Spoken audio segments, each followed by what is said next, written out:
बिस्मिल्लाहिर्रहमानिर्रहीम। अस्सलाम वालेकुम नाज़रीन, आप यूट्यूब चैनल देख रहे हैं। मैं इमरान ख़ान हूँ। तीन अहम तरीन ख़बरें हैं और मैं इन तीनों ख़बरों के ऊपर रहूँगा, इससे बाहर नहीं जाऊँगा, क्योंकि ये तीनों ख़बरें इमरान ख़ान से मुताल्लिक़ हैं, आने वाली तहरीक से मुताल्लिक़ हैं और उनकी सेहत से मुताल्लिक़ हैं। और अलीमा ख़ानम ने क्यों कहा कि मोहम्मद मुर्सी की तरह इमरान ख़ान के साथ किया जाएगा, हक़ाइक़ क्या है, मैं आपके सामने रखता हूँ। सबसे पहले तो सुहेल अफरीदी साहब ने एक बड़ा अच्छा कदम उठाया और ये बड़ा बोल्ड कदम है। यानी किसी भी सूबे का वज़ीर आला या वज़ीर आज़म पाकिस्तान, या 3 दफ़ा वज़ीर आज़म रहने वाला नवाज शरीफ, या पाकिस्तान का फील्ड मार्शल जो बहुत उन्हें ज़हीन कहा जाता है, इनमें से कोई भी मीडिया को इस वक्त फेस नहीं कर सकता। कोई भी इस तरह मीडिया से मिलकर सख्त तरीन सवालात नहीं ले सकता। हत्ता कि जब DGI SPR ब्रीफिंग देते हैं तो उनमें सहाफ़ियों का खून खुश्क हुआ होता है। यानी आपको पता है कि किस तरह के सहाफ़ियों को बुलाया जाता है, किस तरह के वहाँ पे सवालात किए जाते हैं। सहाफ़ी भी जानते हैं कि अगर उन्होंने कोई सख्त सवाल पूछ लिया या कोई ऐसी बात की जिस पे साहब बहादुर को गुस्सा आ गया तो उसके बाद वो क्या करेंगे, उसका आइडिया पाकिस्तान में सबको है। तो सुहेल अफरीदी साहब ने बहुत सारे सवालात के जवाब दिए।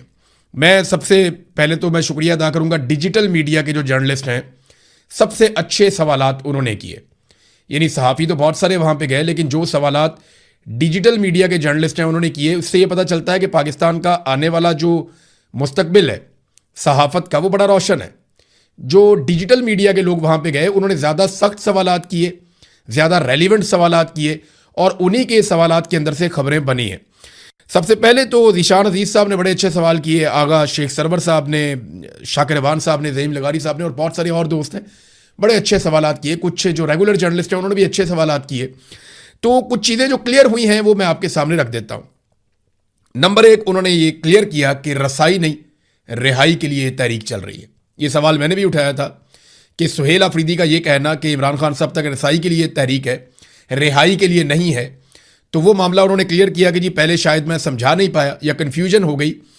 ये तहरीक इमरान खान साहब की रिहाई के लिए है, उन तक रसाई के लिए नहीं है।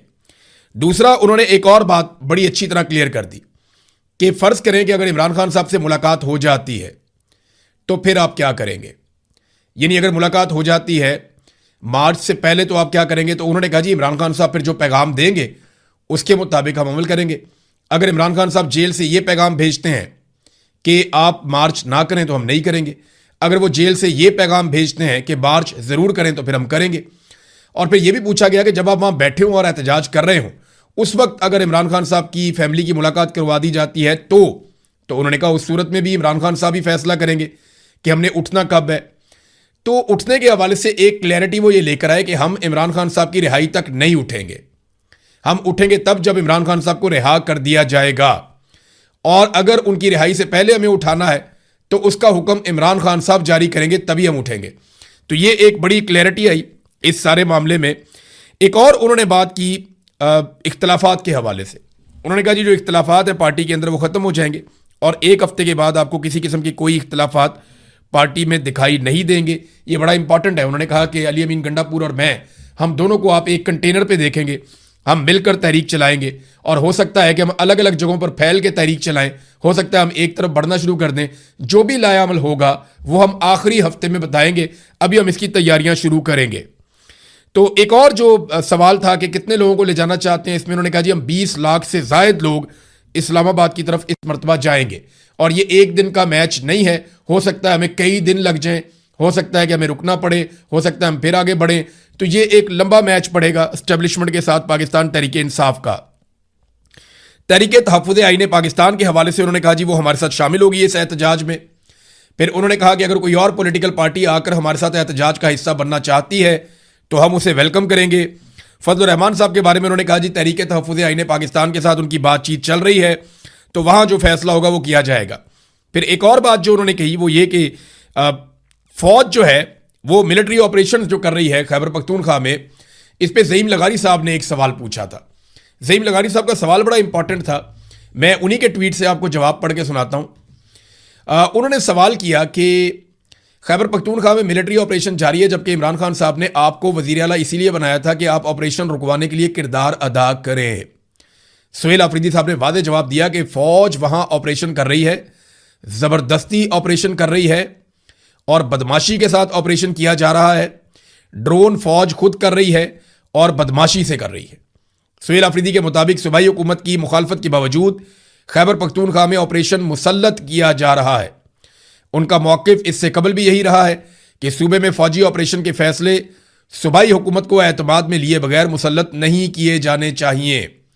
तो ये सुहेल अफरीदी ने कैटेगोरिकली कहा कि इस फौजी ऑपरेशन से उनका किसी किस्म का कोई ताल्लुक नहीं है। मोटी मोटी बातें जो उन्होंने बताई, उन्होंने कहा जी कि तमाम पार्टी ने मुशावरत के बाद 27 तारीख की कॉल दी है। उसकी वजह यह है कि मौसम बदल जाएगा, अदलिया की छुट्टियां खत्म हो जाएंगी, वकला भी आ जाएंगे। उन्होंने भी तहरीक का ऐलान किया हुआ है और दीगर कुछ चीज़ें उन्होंने बताई। उन्होंने कहा हमारी हुकूमत चली भी जाती है, कोई फिक्र नहीं, हम इस मकसद से पीछे नहीं हटेंगे। अलीमा खानम की जो स्ट्रीट मूवमेंट के लिए उन्होंने जो तहरीक चलाई उससे हमें बहुत फ़ायदा हुआ है और 27 सितंबर को भी हमें फ़ायदा होगा। ये एहतजाज पिछले एहतजाजों से मुख्तलिफ होगा और हम जो प्लान करेंगे वो 7 दिन पहले बताएंगे। अच्छा, ये चीज़ें उन्होंने कही। सबसे पहले इमरान खान साहब की रिहाई का मुतालबा है। उन्होंने कंफर्म कर दिया कि रसाई नहीं, रिहाई। जो एक और बड़ी अहम बात उन्होंने कही वो मैं आपके सामने अब रखता हूं। उन्होंने कहा कि मुझे धमकी दी गई कि अगर तुम लॉन्ग मार्च का ऐलान करोगे तो 5 दिनों के अंदर तुम्हें फारिग कर दिया जाएगा, यानी तुम्हें नाअहल कर दिया जाएगा। यह सुहेल अफरीदी साहब ने बातों बातों में बताया। इस पे ज़ीशान अजीज साहब ने सवाल किया कि आपको धमकी दी गई तो धमकी देने वाला कौन है जिसने आपको धमकी दी कि आपको 5 दिन के अंदर फारिग कर दिया जाएगा अगर आपने लॉन्ग मार्च का ऐलान किया तो एक बात तो आप अपने जहन में। अच्छा, इस पर उन्होंने जवाब जो दिया सुहेल अफरीदी ने कि सेक्टर कमांडर ने धमकी दी थी। फिर बाद में मैंने चंद सहाफ़ियों से रब्ता किया तो उन्होंने कहा जी ये पेशावर का सेक्टर कमांडर नहीं है, ये भी कंफर्म किया गया। अब ये दो ही हो सकते हैं, या इस्लामाबाद का हो सकता है या पेशावर का सेक्टर कमांडर हो सकता है। तो जब ये खबर आई कि पेशावर का नहीं है तो फिर तो ये इस्लामाबाद का सेक्टर कमांडर होगा, उसने ये धमकी दी है। अब देखें, जो एक लॉन्ग मार्च का ऐलान है ना, ये एक पॉलिटिकल मूव है।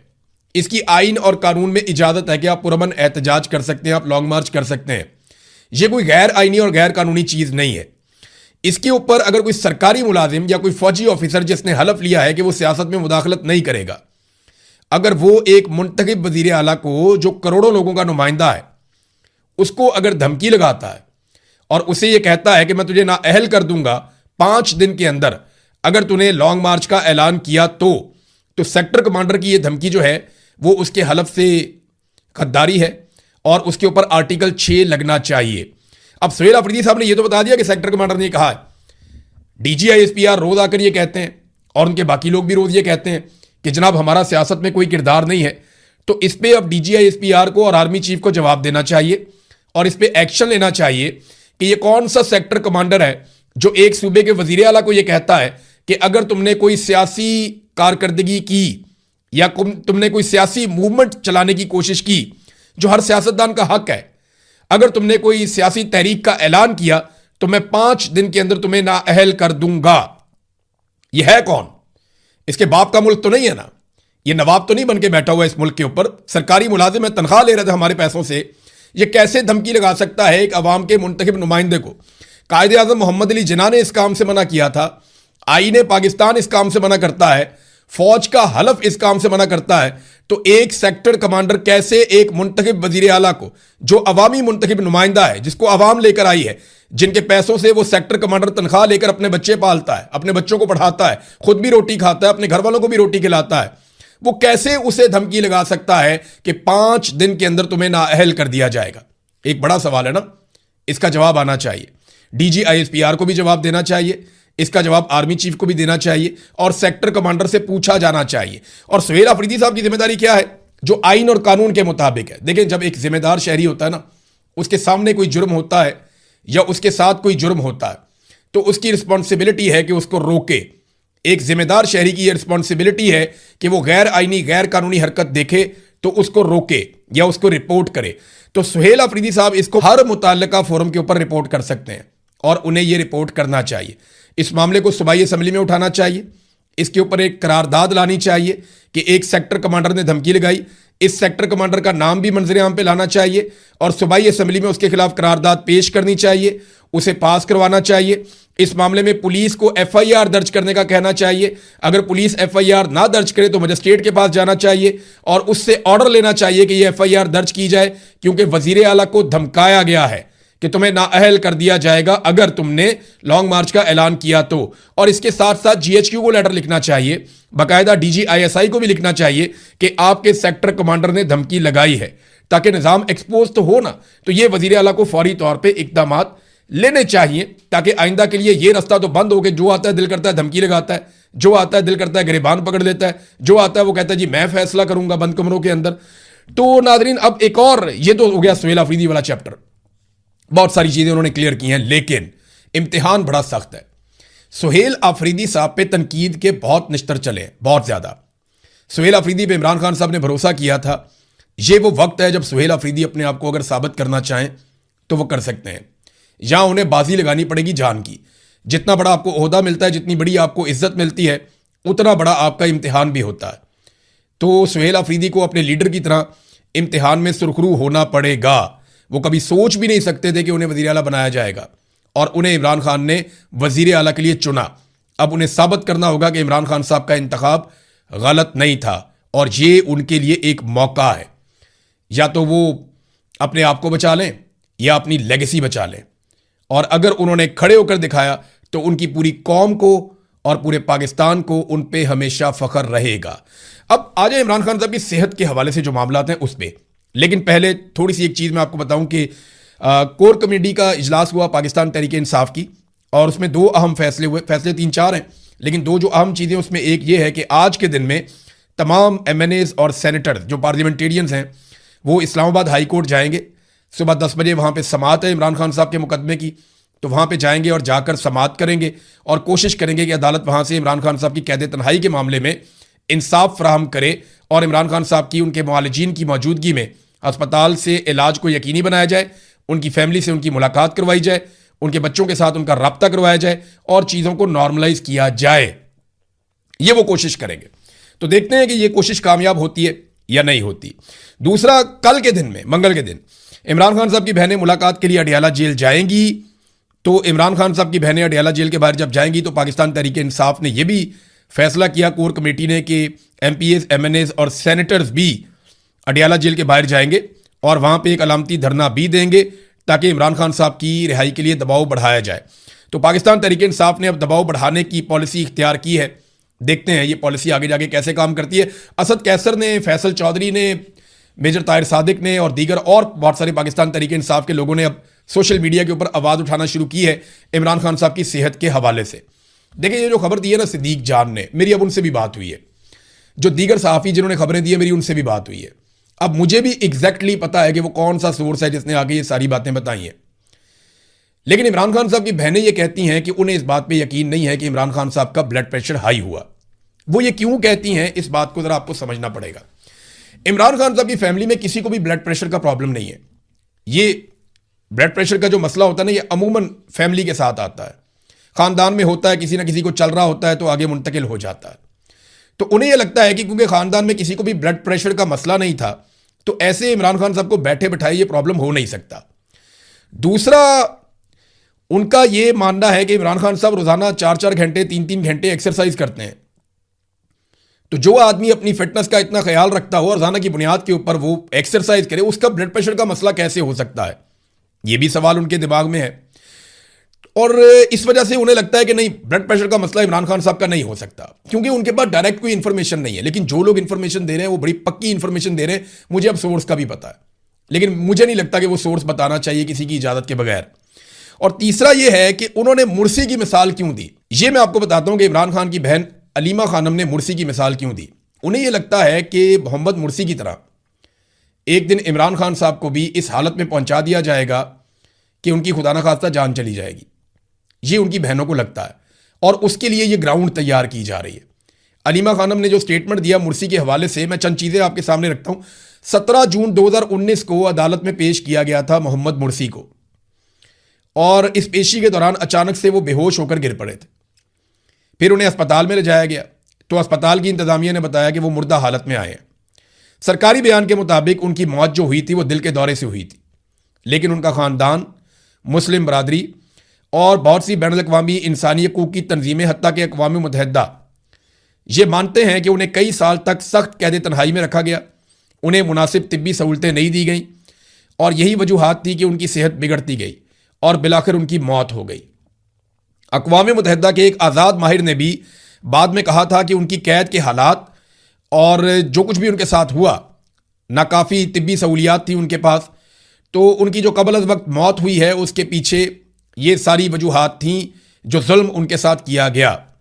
तो सरकारी मौक़िफ़ ये कहता है कि दिल का दौरा पड़ा था, जबकि उनकी फैमिली और उनकी पार्टी और सारे लोग कहते हैं कि नहीं, दिल का दौरा नहीं पड़ा था। और याद रखिएगा, मोहम्मद मुर्सी ने भी यही कहा था अपनी कैद के दौरान कि अगर मुझे कुछ हुआ तो उसके लिए जिम्मेदार फील्ड मार्शल सदर अब्दुल फत्ताह अल सीसी होगा, जो इस वक्त वहां पे सरबराह है, जो इस वक्त भी वहां पे हुक्मरान है।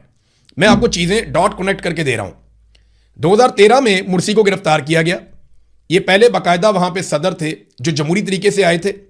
2013 में इन्हें गिरफ्तार किया गया। उसके बाद इन्हें कैद तन्हाई में डाल दिया गया। इनकी फैमिली की मुलाकातें बंद कर दी गई, वकला की मुलाकातें बंद कर दी गई, और इन 6 सालों में ज्यादातर अरसा इन्हें कैद तन्हाई में रखा गया।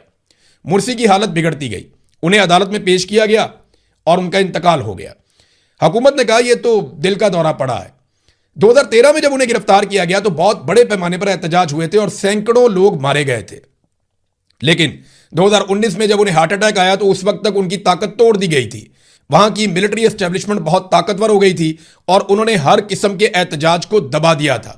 लेकिन आज तक मिस्र पूरे तरीके से खड़ा नहीं हो पाया। इनके 2 बेटे भी गिरफ्तार किए गए थे। जो कुछ इमरान खान साहब के साथ हो रहा है वही मोहम्मद मुर्सी के साथ हुआ था। इमरान खान साहब की फैमिली के लोग भी गिरफ्तार हुए। अब्दुल्ला मोहम्मद मुर्सी ये भी गिरफ्तार हुआ, उसामा मुर्सी ये भी गिरफ्तार हुआ।